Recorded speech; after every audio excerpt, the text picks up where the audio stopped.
ನಾವು ಮಾಡಬೇಕು ಸಭಾಧ್ಯಕ್ಷರೇ.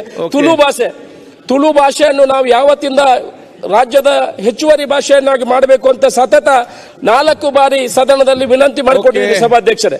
ಇದಕ್ಕೆ ಯಾವುದೇ ಖರ್ಚುಗಳಿಲ್ಲ. ಏನಾಗ್ಬೇಕು ಹೇಳಿ ಈಗ ಮಲಪುಳೆ ಮನಪುಡೆ ಬುಕ್ಕದ ಏಪಲಪಾದನ ಮರಿದೀವು ಮಾಡಬೇಕಲ್ಲ ಅದಕ್ಕೆ ಯಾವಾಗಲೂ ಇದೆಲ್ಲ ಆಗಿದೆ ಸಭಾಧ್ಯಕ್ಷರೇ. ಬೇರೆ ರಾಜ್ಯದಿಂದ ಯಾವ ರೀತಿ ಮಾಡಿದ್ದಾರೆ ಅದನ್ನೊಂದು ಮಾಡಬೇಕಂತ ನಾನು ಮುಖ್ಯಮಂತ್ರಿ ಹತ್ರ ವಿನಂತಿ ಮಾಡಿಕೊಡೋದು ಸಭಾಧ್ಯಕ್ಷರೇ. ಪಶುವೈದ್ಯಕೀಯ ಕಾಲೇಜು ಬಗ್ಗೆ, ಪಶುವೈದ್ಯಕೀಯ ಕಾಲೇಜು ಕೊಯ್ಲದಲ್ಲಿ ಆರಂಭ ಆಗಬೇಕು.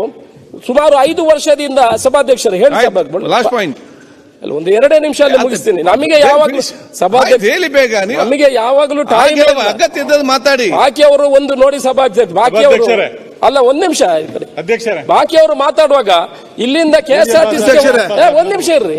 ಬಾಕಿ ಅವರು ಮಾತಾಡುವಾಗ ಇಲ್ಲಿಂದ KSRTCಗೆ ಹೋಗ್ತೇನಂತೆ ಮಾತಾಡುದಿದ್ರೆ KSRTC ಹೋದೆ, ಬಸ್ಸಿಗೆ ಹತ್ತಿದೆ, ನಾವು ಡೈರೆಕ್ಟ್ ಪಾಯಿಂಟ್ ಇದೆ ಮಾತಾಡ್ತೀವಿ ಸಭಾಧ್ಯಕ್ಷ. ಸ್ವಲ್ಪ ಟೈಮ್ ಕೊಡಿ ಆಯ್ತು. ಪಶುವೈದ್ಯಕೀಯ ಕಾಲೇಜು ಬಗ್ಗೆ ಸಭಾಧ್ಯಕ್ಷರೇ, ಪಶುವೈದ್ಯಕೀಯ ಕಾಲೇಜಿಗೆ ಕಳೆದ ಹಿಂದೆ 5 ವರ್ಷದಿಂದ 1 ರೂಪಾಯಿ ಕೊಡಲಿಲ್ಲ. ಈ ಸಲ ಬಜೆಟಿನಲ್ಲಿ ಮುಖ್ಯಮಂತ್ರಿಗಳು ಅದಕ್ಕೆ 24 ಕೋಟಿ ಇಡುವ ಮುಖಾಂತರ ಬಜೆಟಿನಲ್ಲಿ ಅದನ್ನು ಈ ವರ್ಷದಲ್ಲಿ ಈ ಅಕಾಡೆಮಿಕ್ ಇಯರ್ ಅಲ್ಲಿ ಆರಂಭ ಮಾಡ್ತೇವೆ ಅನ್ನೋ ವಿಚಾರವನ್ನು ಹೇಳಿದರೆ ಸಭಾಧ್ಯಕ್ಷರೇ. ನಾನು ಎಲ್ಲರ ಕರಾವಳಿ ಭಾಗದ ಪರವಾಗಿ ಮುಖ್ಯಮಂತ್ರಿಗಳಿಗೆ ಸರ್ಕಾರಕ್ಕೆ ಅಭಿನಂದನೆ ಹೇಳಲಿಕ್ಕೆ ಇಷ್ಟಪಡ್ತೇನೆ ಸಭಾಧ್ಯಕ್ಷರೇ. ಆನಂತರ ವೈದ್ಯಕೀಯ ಕಾಲೇಜು ಪುತ್ತೂರಿನಲ್ಲಿ ಬೇಕಂತ ನಾನು ವಿನಂತಿ ಮಾಡಿಕೊಂಡಿದ್ದೆ.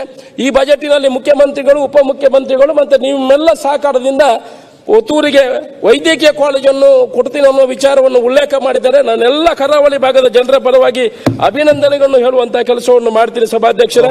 ಪುತ್ತೂರಿಗೆ SP ಆಫೀಸ್ ಶಿಫ್ಟ್ ಆಗಬೇಕು ಅಂತ SP